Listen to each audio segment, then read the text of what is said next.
Welcome to run TV Telugu. This is your షల్లి Priya. Revenue అధికారుల కనీస బాధ్యత అయిన రీసర్వే ప్రక్రియలో తీవ్ర గందరగోళం నెలకొంది.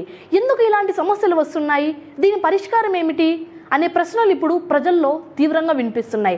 కొత్తకోటలో రీసర్వే ప్రక్రియలో భారీ తప్పులు బయటపడుతున్నాయి. అయ్యప్పగారిపల్లి, శీలంవారిపల్లిలో భూముల కొలతలు తప్పుగా నమోదు కావడం, సరిహద్దులు మారిపోవడం వంటి సమస్యలు స్థానిక ప్రజలను తీవ్ర ఆందోళనకు గురిచేస్తున్నాయి. ఈ పరిస్థితుల్లో ప్రజల సమస్యలను ముందుకు తీసుకువస్తూ నేత పద్మనాభరెడ్డి ఆధ్వర్యంలో ధర్నా నిర్వహించారు. రీసర్వేలో జరిగిన లోపాలను వెంటనే సరిచేయాలని ఆయన గట్టిగా డిమాండ్ చేశారు. భూముల సరిహద్దులు మారడం, రికార్డులు తప్పుగా నమోదు కావడం వల్ల ప్రజలు తీవ్ర ఇబ్బందులు పడుతున్నారని పద్మనాభరెడ్డి పేర్కొన్నారు. ఇలాంటి సమస్యలు ఎందుకు వస్తున్నాయంటే సర్వే సమయంలో సరైన పరిశీలన లేకపోవడం, పాత రికార్డులు మరియు కొత్త డేటా మధ్య తేడాలు ఉండటం, టెక్నికల్ లోపాలు ప్రధాన కారణాలని ఆయన వివరించారు. దీనికి పరిష్కారం కోసం ప్రభుత్వం పారదర్శకంగా రీసర్వే నిర్వహించడం, ప్రజల అభ్యంతరాలను పరిగణలోకి తీసుకోవడం, ఫీల్డ్ లెవెల్లో ఖచ్చితమైన పరిశీలన చేయడం చాలా అవసరమని పద్మనాభరెడ్డి సూచించారు. ధర్నా అనంతరం తహసీల్దార్ స్పందిస్తూ సమస్యలను పరిశీలించి ప్రజలకు న్యాయం చేస్తామని హామీ ఇచ్చారు. అయితే అధికారుల హామీలపై మాత్రమే కాకుండా ప్రజలకు పూర్తి న్యాయం జరిగే వరకు మా పోరాటం ఆగదు అంటూ పద్మనాభరెడ్డి స్పష్టం చేశారు. ఏ సర్వే నెంబర్లో ఏ రోజు సర్వే చేస్తున్నారు అనేది ముందు రోజు 2 రోజుల ముందుగా ఆ రైతులకు తెలియజేయాలి. ఆడున్న రైతులకు అందరికీ నోటీసులు ఇచ్చి వాళ్ళందరూ హాజరైతేనే వాళ్ళందరి సమక్షంలోనే రీసర్వే చేయాలి. ఇక్కడ ఏమైంది, రైతులందరికీ ఒకేసారి ఒక ఊర్లోకి 5 టీంలు వస్తాయి. 5 టీంలు వస్తే ప్రతి మనిషికి ఒక టీం ఒక సర్వే నెంబర్లోకి వెళ్ళిపోతారు. ఇక్కడ అందరికీ 5 సర్వే నెంబర్లో ల్యాండ్ ఉన్నప్పుడు ఆ టీం వెనకింటి పోయి రైతు వాళ్ళ ల్యాండ్ చూపించుకునేదంటారు.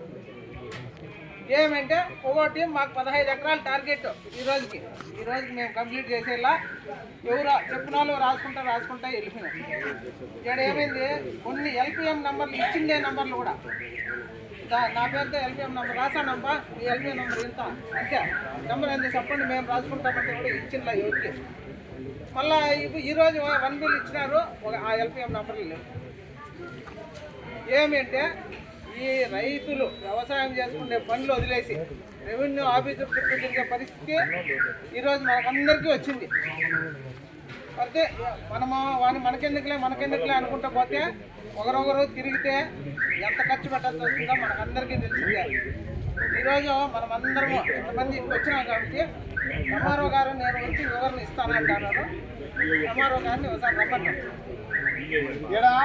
ఇంకో ముఖ్య విషయం ఏమరంటే ఒకటే, ఇంకా మనం మాట్లాడుకునే కొన్ని ముఖ్య విషయాలు ఏమరంటే రీసర్వేలో మనం అందరం అనుకుంటున్నాం మనకు డాక్యుమెంట్లు ఉన్నాయి, మన ఇంట్లో పాస్బుక్లు ఉన్నాయి, మనకు 1 బిల్ ఉన్నాయి, మన భూమిని ఎవరు తీసుకునేదానికి సాధ్యపడదు అని.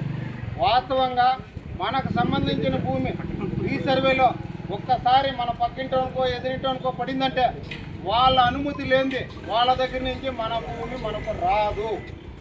ఇది ఖచ్చితంగా మన మళ్ళీ రీసర్వే అనేది గవర్నమెంట్ ప్రవేశపెట్టడం అనేది చాలా శుభ పరిణామం.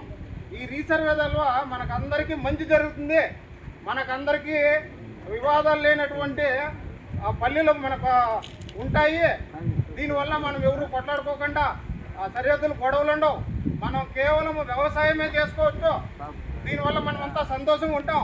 వ్యవసాయం గవర్నమెంట్ ప్రవేశపెట్టినటువంటి నియమాలు నిబంధనలు ఏవైతే ఉన్నాయో వాటిని ఏమాత్రం అధికారులు పట్టించుకోకుండా దాన్ని ఎలా తీసుకెళ్లారంటే రీసర్వే అంటేనే ఒక లోపభూయిష్టం, రీసర్వే అంటేనే ఒక అవినీతిమయం, రీసర్వే అంటేనే ఒక తప్పులు తడక, రీసర్వే అంటేనే అధికారులకి ఒక కామధేనువు, అధికారులకు డబ్బులు కురిపించే ఒక ఎంత ఇబ్బంది. ఇవంతా మనకు అవసరమా? మనం అడిగామా చేయమని? రీసర్వే చేయాలి ఎవరు అనుకున్న వాళ్ళు, ఎవరైతే చేయాలనుకున్నారో వాళ్ళు నియమాలు నిబంధనలు కరెక్ట్గా పాటించాల.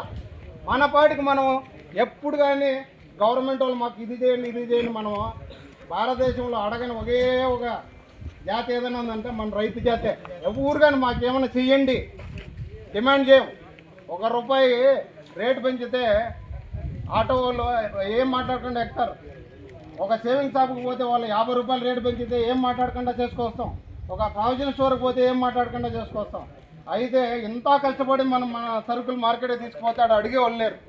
ఈరోజు మనం తహసీల్దార్ ఆఫీస్ కాడికి రావడం మానేసి ఎక్కడో పోలీస్ స్టేషన్కి వెళ్ళడం మనకు సరిపోతుంది. రోజు ఏ పల్లెల్లో కానీ వివాదం లేని పరిస్థితి లేదు. ఈరోజు కేవలం ఈ రీసర్వేతోనే అవన్నీ జరుగుతుంటాయి. కాబట్టి మనమందరం ముక్కుముడిగా ఈ సర్వేను వ్యతిరేకించి నిబంధనలు పాటించి నియమాలు గవర్నమెంట్ ఏమైతే నియమాలు ఇచ్చే వాటిని పాటించి మనకందరికీ ఇన్ఫర్మేషన్ ఇచ్చి మనకు దగ్గరుండే ఈ జరిగిండే ఓటీపీల కార్యక్రమం, ఈ జరిగిండే రీసర్వే కార్యక్రమం వీటన్ని రద్దుపరిచి ఫ్రెష్గా మన ఇళ్ళ దగ్గరికి వచ్చి మన పొలాల దగ్గరికి వచ్చి నీట్గా ఏమైతే ఉన్నాయో మన పొలాలను సక్రమంగా మనకు అప్పగించే కార్యక్రమం చేస్తే మనకు చాలా అనుకూలంగా ఉంటుంది. దీనికి సంబంధించి రెవెన్యూ అధికారులు కానీ కలెక్టర్ గారు కానీ లేదా దీనికి సంబంధించిన మంత్రులు కానీ ముఖ్యమంత్రులు కానీ ఎవరైనా స్పందించవచ్చు. ఈ రైతు అనేది ఒక్కరి సమస్య కాదు. భారతదేశంలో రైతుతో ఎక్కడ కానీ సంబంధం లేని మనిషి రావడం. 2, ఎండాకాలం మదనపల్లిలో మన భారతదేశంలోనే పెద్ద టమాటా మార్కెట్. ఆ మార్కెట్కు టమాటాలు సప్లై చేయడానికి మన రైతులు అందరము కలిసి టమాటాలు పంట పెట్టుకునే టైము ఫిబ్రవరి తర్వాత మన ఏరియాలో అందరం మనం అనుకుంటాం టమాటా సీజన్ అని. ఈ సీజన్లో రైతులు వారి పొలాల్లో నిమగ్నమై వాళ్ళ పనుల్లో ఉంటే వ్యవసాయ పనులు చేసుకుంటా అంటే సర్వేల పేరుతో మానసికంగా మనల్ని వేధించారు. దీనికి మనం వ్యతిరేకం, సర్వేకి మనం వ్యతిరేకం కాదు. అయితే దానికి కూడా ఓర్చుకున్నాం. తర్వాత ఏం చేశారు, గవర్నమెంట్ వాళ్ళకేదో టార్గెట్లు ఇచ్చారంటే ఆఫీసర్లకి. ఈ ఆఫీసర్లు ఎవరి కోసం పనిచేస్తుంటారో మనకు తెలియదు.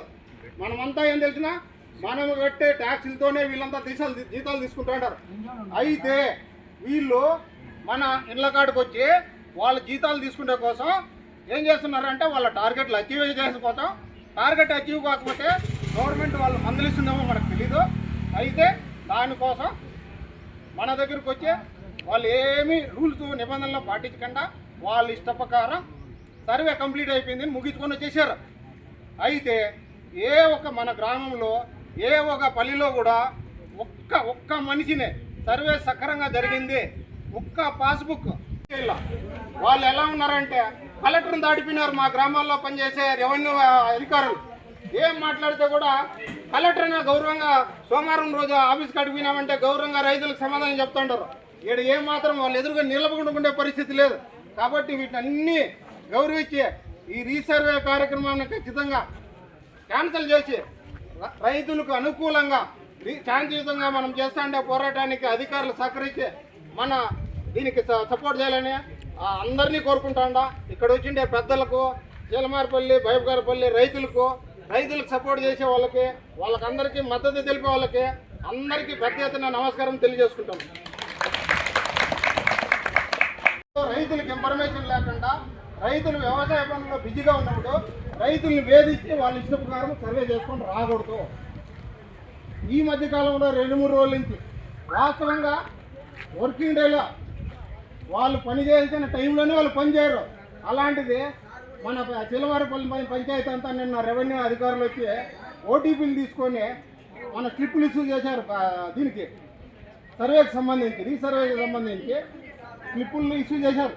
అది కూడా ఆదివారం పనిచేస్తున్నారు. ఎందుకు ఆదివారం పనిచేస్తున్నారో మనకు తెలియదు. ఆదివారం ఎందుకు పనిచేస్తున్నారు అంటే సోమవారం మళ్ళీ గ్రీవెన్స్ డేకి రైతులు ఏమైనా వస్తే మాకు ఇబ్బంది అవుతుంది. సర్వే చాలా బాగా చేసామని చెప్తాడు. వాస్తవంగా ఏమరా అంటే ఒక్కసారి ఓటీపీ మనం చెప్పేసామంటే మన హక్కులు కరెక్ట్గా ఉన్నాయి, మీరు చేసిన సర్వే బాగుండదని. ప్రస్తుతం కొత్తకోటలో పరిస్థితి ఉద్రిక్తంగా ఉండగా ప్రభుత్వం తక్షణమే స్పందించి ప్రజలకు న్యాయం చేయాలని స్థానికులు కోరుతున్నారు.